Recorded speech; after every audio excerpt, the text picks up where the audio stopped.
Oi pessoal, sejam bem-vindos aqui a mais um vídeo, mais uma aula do Super Acadêmico, né? Hoje, eu, professor Fabiano, finalmente vou conseguir falar para vocês sobre alguns comentários do vídeo sobre o Ser e o Nada do Sartre. Eu prometi esse vídeo, eu tentei gravar já 2 vezes, mas não deu certo, daquele estilo de a gravação antiga, mais a nova e eu fazendo os comentários, mas não conseguiu, não deu certo, então vou gravar aqui do jeito tradicional. Eu vou chamar a atenção em algumas coisas que estão naquele vídeo, retomando algumas ideias, né? Fazendo, estendendo mais alguns comentários que foram feitos no vídeo, né? E agradecendo, claro, pelas pessoas que assistiram e comentaram, né? É o vídeo, acho que tem mais comentários, e eu não sei se é o mais assistido, mas é um dos mais, tem quase 500 visualizações. Eu agradeço também as inscrições da semana, né?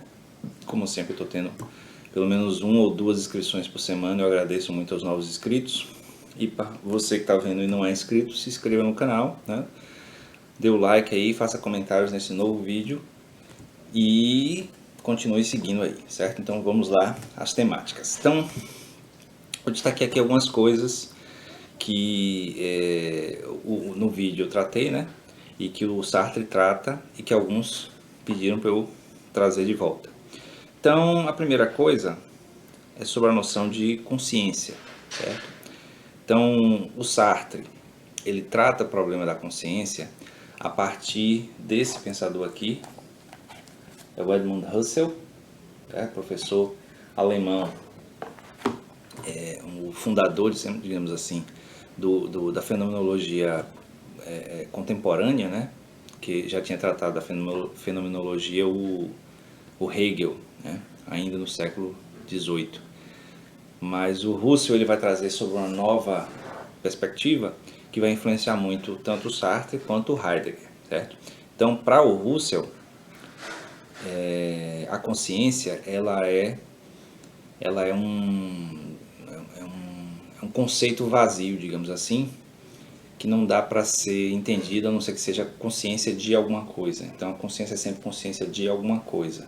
O próprio Sartre coloca esse comentário num pedaço aqui da obra dele, aqui ó. Toda consciência, mostrou Husserl, é consciência de alguma coisa. Significa que não há consciência que não seja posicionamento de um objeto transcendente, ou, se preferirmos, que a consciência não tem conteúdo. Então, por não ter conteúdo, ela está sempre aberta à recepção, à apreensão de novos conteúdos, avisada de novos conteúdos. Daí a relação desse conceito de consciência colocado por Husserl e apropriado por Sartre, né, por Heidegger também, mas por Sartre que eu estou tratando aqui, vai estar ligado à noção de fenômeno, né, já que é fenomenologia, e a noção de intencionalidade. Então, o Sartre vai colocar aqui: o fenômeno é o que se manifesta, e o ser manifesta-se a todos de algum modo, pois dele podemos falar e dele temos certa compreensão. Então, o fenômeno é o que se manifesta, certo? Então é o que é aprendido pela consciência. Só que a consciência, por ser consciência, ela é intencional, né? A intencionalidade é essa visada que a consciência, né, que cada um de nós, né, como seres conscientes, visamos para um certo objeto de pensamento, né? Então, como a consciência ela não ela é sempre consciência de alguma coisa, esse alguma coisa vai ser sempre compreendido, interpretado a partir da intencionalidade, né? Da intenção que a consciência tem em observar, em visar, em entender aquele fenômeno, certo? No caso específico, já que é uma fenomenologia ontológica, né? É uma ontologia fenomenológica, ensaio de ontologia fenomenológica. É sobre o fenômeno do ser, né? Essa palavra ser, que é um verbo, né, ao ser transformado em um substantivo, né, por esses pensadores, o Sartre, o Heidegger também, vai trazer uma problemática a respeito de como observar isso, né? O ser, ele não é um objeto, certo? Ele não é um livro, certo? Um livro é um objeto, né? Um óculos é um objeto. E esses objetos, né, que são chamados de entes de maneira genérica, eles também têm um fenômeno, mas é um fenômeno que é acabado, digamos assim, né, completo em sua essência. Enquanto que o ser humano, o ser da consciência, né? O ser que é consciente, ele não está completo, ele não está acabado. Daí toda a problemática existencialista em cima disso aí. É inevitável fazer um paralelo entre o que Sartre fala e o que o Heidegger fala, né? No outro vídeo, né, que eu estou aqui estendendo ele, eu menciono isso. Então, os dois pensadores foram muito influenciados pelo Husserl, certo? O Husserl foi professor do Heidegger, certo? O Heidegger homenageia o Husserl no seu livro.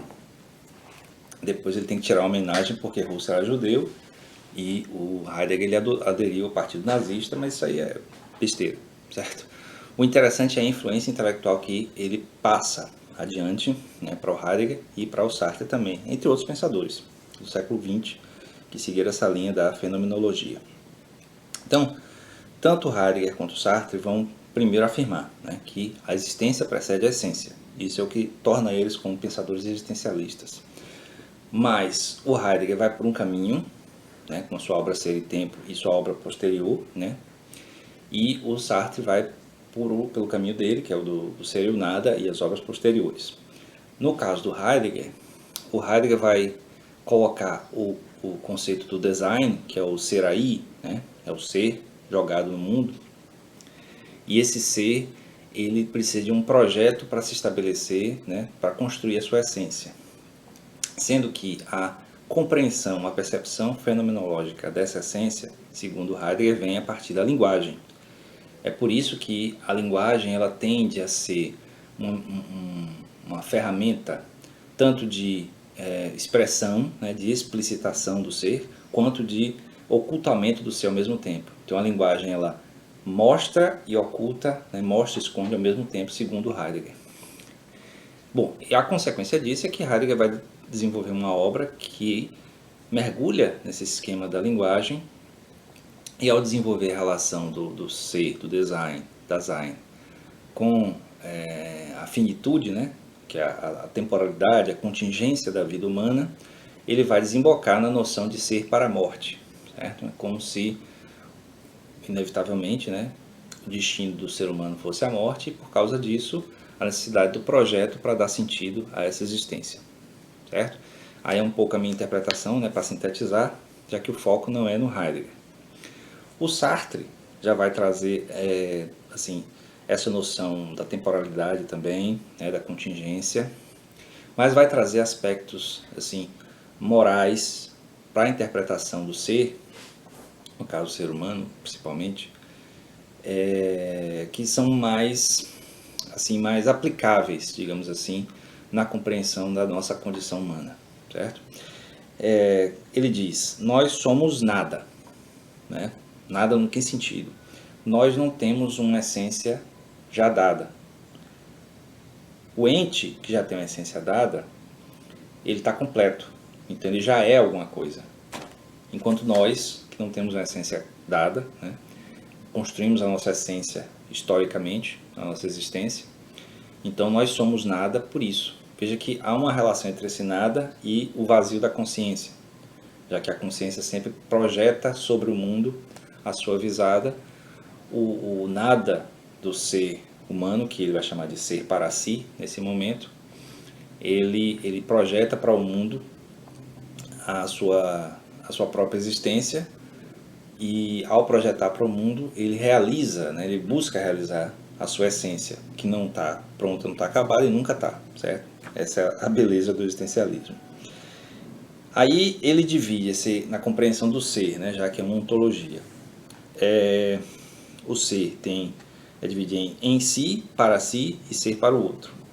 O ser em si seriam os entes, né, que não têm consciência, certo? Os objetos, os animais, né, são entes que a essência final deles já está pronta a partir do projeto anterior à própria existência, certo? Ele dá um exemplo de uma ferramenta de cortar papel, uma tesoura, por exemplo, né? Ele usa um outro nome, mas é uma tesoura. Uma tesoura, quando ela é concebida, ela tem uma essência antes de existir como um objeto. E daí a sua existência é acabada, digamos assim, porque a sua essência já foi determinada. Um animal, apesar de estar vivo, né, e ter uma continuidade histórica, digamos assim, ele não tem consciência disso. Certo? Eu até rebato um pouco um comentário bem engraçado que foi feito de uma pessoa dizendo que o cachorro dele é um ser para si também e muitas vezes é mais livre ou mais inteligente, alguma coisa assim, do que uma pessoa. Bom, assim, é interessante que a gente veja os animais como seres sencientes também, mas eles não são conscientes no sentido de que eles não sabem da sua própria mortalidade. Eles podem até sentir, podem pressentir perigos, mas não têm a noção que nós temos sobre a nossa finitude. Então, um animal não precisa construir um sentido para a sua existência, que é diferente da gente, que precisa dessa construção constante, uma reafirmação constante sobre a nossa própria existência e finitude. Certo? Então, é curioso porque se você olhar na natureza, o único animal, né, o único ser vivente que desiste da vida, que comete suicídio, somos nós, os seres humanos, justamente por causa dessa, dessa ênfase na consciência da própria mortalidade. E no caso os animais, teoricamente, não tem isso. Certo? Então, somos ser para si, porque nós somos voltados para a nossa própria existência. E também somos ser para o outro, certo? Então, uma consequência da consciência, da convivência com outras consciências, de sermos ser para si, é que nós somos ser para o outro, porque o outro é a outra consciência que nós convivemos. Então é inevitável esse convívio e esse embate, porque a outra consciência, ela é um mistério, certo? Ela é uma impossibilidade, ela é inalcançável.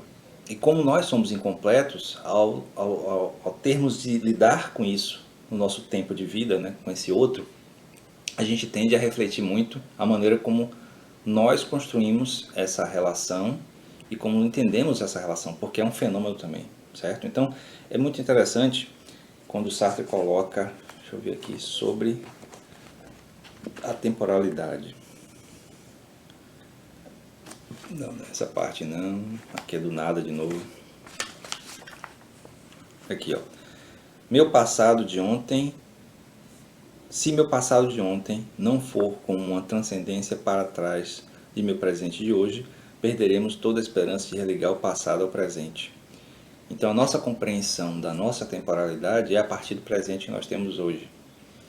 E o outro está convivendo com a gente. Esse outro, genérico, digamos assim, é cada pessoa que convive com a gente no dia a dia.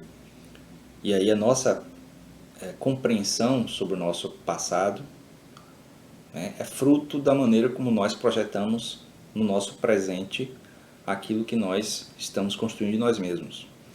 Certo? Quando a gente nega isso, né, quando a gente nega essa predominância do eu, né, a predominância do eu ser para si, projetando a minha própria compreensão em mim mesmo, é o que é chamado de má fé, certo? Que é essa mentira de si mesmo, né? Que no Heidegger vai gerar a vida inautêntica. Ele não chama de má fé, Heidegger não chama de má fé, mas ele vai chamar a atenção de que quando se nega a sua existência, né, como sendo vazia, né, como sendo temporal e contingente, você tende a se ligar a elementos inautênticos da sua própria existência e daí viver uma vida inautêntica. Né? Então, por exemplo, digamos que uma pessoa que, sei lá, pronto, é uma coisa polêmica, mas vale muito para isso. Digamos que uma pessoa homossexual que passa a vida inteira negando a própria homossexualidade por uma questão que vem de fora, certo? As imposições da família, da sociedade, etc., passa a vida toda se negando. Né? Essa negação de si gera a vida inautêntica. E no Sartre ele vai atribuir a isso aí a ideia de má fé, que tem uma consequência moral muito interessante, né, para a compreensão da nossa condição humana, porque a má fé, além de ser mentira para si mesmo, né, é uma negativa da sua condição. Certo? Então, ele vai dizer aqui sobre o nada novamente. estou condenado a ser perpetualmente minha própria nadificação. Quer dizer, a todo momento que eu estou vivendo, né, fazendo escolhas e sofrendo das consequências de minhas escolhas, eu estou me dadificando, né, me reconhecendo como nada, porque eu estou sempre me projetando para frente. Né? A temporalidade de nossa vida projeta a gente sempre para frente. E a negativa disso, que é a má fé, faz com que as pessoas possam pegar e atribuir as consequências de suas escolhas a outras entidades, né? Outros entes, outras pessoas, né? Entidades supra-humanas. Certo? O Sartre é reconhecidamente, todo mundo sabia disso, defensor desse existencialismo que ele chama de ateu. Né? Ele até diz que o existencialismo cristão é uma contradição em termos, porque não deveria haver um atributo exterior, né? Heterônomo da condução da vida do ser, né? Do ser humano, do ser para si. E quando vem uma imposição de fora, como a religião, os valores, etc., e você justifica as suas escolhas a partir desses valores, sempre vai cair na má fé. Não quer dizer que ser religioso ou ter uma crença religiosa seja ruim. Quer dizer que justificar as suas ações a partir da religião é que seria má fé, certo? Ele vai sempre dizer que você tem que reconhecer que a sua escolha foi sua, certo? Não foi por causa da religião, não foi por causa da família. Pelo menos é assim que ele coloca. Muita gente critica esse ponto de vista do Sartre, inclusive o Heidegger, chamando de um excesso de voluntarismo, justamente porque na nossa vida, né, na nossa condição de vida real, nós sofremos de um monte de múltiplas influências, né? E essas influências condicionantes, elas afetam o nosso comportamento, nossas escolhas, certo? Então, dá para entender porque muitas pessoas não veem certas escolhas como sendo delas mesmas tão livre, né, radicalmente livres como Sartre vê. Mas é assim que ele coloca a teoria, né? Como eu estou aqui apresentando o que ele coloca. Aqui é bem interessante, meio que indo para a nossa conclusão. Já falei do tempo, da contingência, má fé. Então aqui, só mais alguns trechos que problematizam, né, que estendem as discussões do vídeo anterior, do vídeo que eu estou respondendo, digamos assim. O ser da consciência é um ser para o qual em seu ser está em questão o seu ser. Quer dizer, nós que somos seres conscientes, estamos sempre em questão dessa nossa própria existência, nosso próprio sentido de ser. O sentido de ser, a questão do ser, de ser. Esse é o problema de transformar o verbo em substantivo. É sempre um problema para a nossa consciência. Né? Então é como se é sempre um problema para nós, problema no sentido de questão de pensamento. A gente passa muito tempo pensando sobre nós mesmos, né? Sobre nossa própria existência, que é uma consequência da própria consciência. Nós somos seres conscientes e aí sofremos, né, pela liberdade que isso causa, já que nós temos escolhas, várias escolhas, dentro dos condicionantes já existentes. Né? Como eu falei lá no vídeo, né? Então o nascimento da pessoa em um certo país, né, em uma certa cultura, de um certo gênero, com uma certa cor, né, uma certa tonalidade de pele, numa certa condição social, todas essas coisas são condicionantes, mas não são determinantes. É meio contraditório, pode ser, mas assim, para Sartre, essa condição pré-existente, digamos assim, para a sua existência, não vai determinar suas escolhas, vai influenciar. Mas a partir do momento que você faz as escolhas são suas. Certo? E essas escolhas são radicais. Certo? Então, por exemplo, digamos que você nasça pobre e escolha com determinação ser rico, e todas as suas escolhas passem a ser relativas a isso, inclusive às vezes superando os desígnios morais, né, que te impediriam de fazer certas coisas. Mas ser rico é mais importante do que, sei lá, do que dar atenção à família, por exemplo. Então você vai ter que lidar com essa escolha, vai ter que lidar com a consequência dessa escolha. aqui novamente sobre o nada, nós somos o ser pelo qual nada vê ao mundo, deve ser seu próprio nada. Certo? Então nós somos nada, por isso que o nome é ser e nada, e esse nada vai ser sempre questão para o nosso próprio nada, o nada no sentido da consciência, né? Ser e nada. Nada. Ser seria os entes, né? Ou o ente com sentido já estabelecido, com a essência estabelecida. E o nada somos nós, os seres conscientes, que estamos abertos constantemente à construção, né? Construção da sua própria essência. Lembrando que é sempre inacabada. Certo? Então, bom, eu acho que eu chamei atenção em todos os tópicos, né? Foi pedido nos comentários que eu fizesse uma espécie de série falando da divisão do ser, né?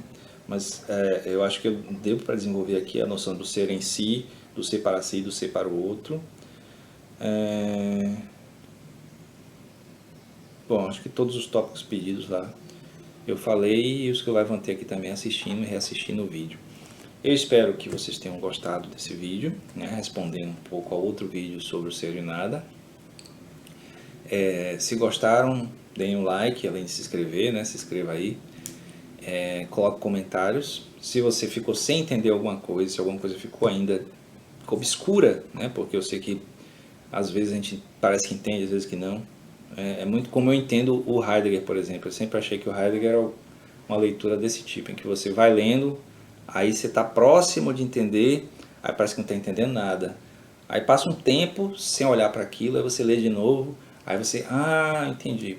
Certo? Então é como se fosse uma espécie de fenômeno que vem à nossa consciência assim, e logo após sai, né? Eu sempre pensei a consciência no sentido que Husserl fala, nesse modelo de um rodamuinho, um grande vazio que puxa tudo e coloca para fora, e aí é só momentaneamente que o fenômeno se torna consciente e depois fica somente o vazio mesmo, o nada.